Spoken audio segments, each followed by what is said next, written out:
15 minutes to the top of the hour, and a fight over presidential and state powers comes to a head in the courtroom today. A federal judge is going to hear arguments over whether or not President Trump broke the law when he deployed the California National Guard to Los Angeles. NewsNation's Mills Hayes was in L.A. when this all happened this summer. She explains the case.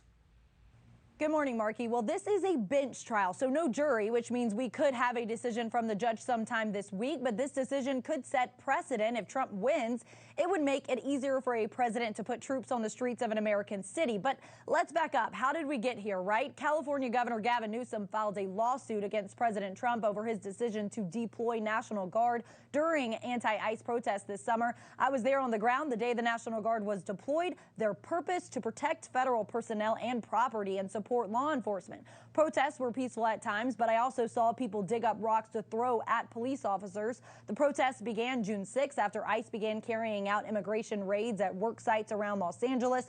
2 days later, the president federalized the California National Guard, deploying nearly 5,000 troops and 700 Marines. The president citing Title 10 of the U.S. Code, which allows the president to call in federal service members and the National Guard of any state if considered necessary when there is a rebellion, invasion, or danger of that happening. Trump's federal troop deployment was the first without a governor's request since the civil rights movement. Newsom argues that state forces had the protest under control and is citing another law that forbids the U.S. military from participating in civilian law enforcement on U.S. soil.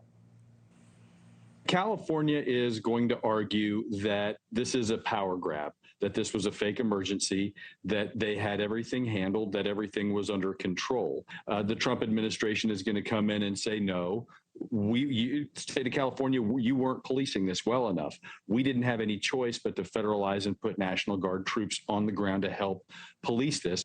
Judge Charles R. Breyer will hear the case. In a June 12th ruling, he sided with California, ordering the return of the troops to state control. Because of this, legal sources tell me that California may have the upper hand with this judge.